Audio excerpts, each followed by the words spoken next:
नीटच्या परीक्षेचा महाराष्ट्राभोवतीचा विळखा आता हळूहळू वाढू लागला, किंवा तो आणखी घट्ट होतोय। पुण्याच्या वाघोलीमध्ये शिकणाऱ्या एका विद्यार्थ्याला सुद्धा आज ताब्यात घेण्यात आलं, ज्याचं नाव आहे ओंकार शिंगोटे। अहिल्यानगरचा धनंजय लोखंडे प्रकरणाचा मास्टरमाइंड असल्याची शक्यता वर्तवली जाते। लोखंडेसाठी एजंटचं काम करणारी पुण्यातली मनीषा वाघमारेच्या चौकशीत ओंकार शिंगोटे नावाचा विद्यार्थी तपास यंत्रणांच्या रडारवरती आला। दरम्यान सीबीआयने अटक केलेल्या शुभम खैरनारसह एकूण 5 जणांना दिल्लीतल्या सीबीआय न्यायालयात हजर केलं गेलं। यात जयपूरचे 3 जण तर गुरुग्राममधल्या एकाचा समावेश आहे। अटक केलेल्या धनंजय लोखंडेची सीबीआय चौकशी करते, त्यामुळे या प्रकरणात आणखी कुणाकुणाची नावं पुढे येतात हे आता पाहावं लागणार आहे।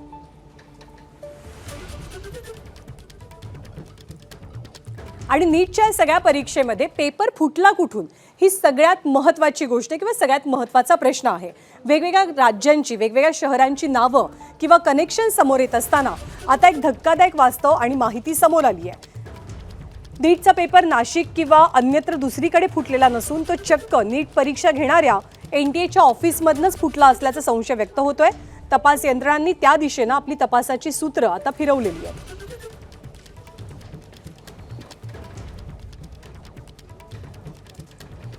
आणि लातूरमध्ये सुद्धा नीट प्रकरणाचे धागेदोरे हे सापडलेले आहेत। त्या अनुषंगाने आता चौकशी केली जाते।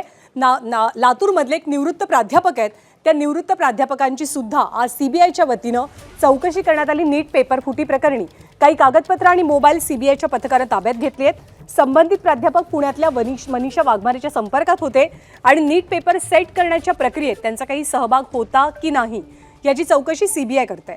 सीबीआयच्या पथकानं संबंधित सेवानिवृत्त प्राध्यापकांना ताब्यातही घेतलेलं आहे। तर आज शरद पवारांनी एक पत्रकार परिषद घेतली आणि या पत्रकार परिषदेत शरद पवारांना जेव्हा नीटच्या पेपर फुटी प्रकरणातला प्रश्न विचारला गेला तेव्हा त्यांनी काय म्हटलंय आपण पाहूया। खरं सांगायचं म्हणजे यापूर्वी एक दोनदा हे घडलं आणि ते घडलेलं असताना आवश्यक ती काळजी घेतली नाही हे आता स्पष्ट झाले की त्या एका राज्यापुरत्या सीमित नाही।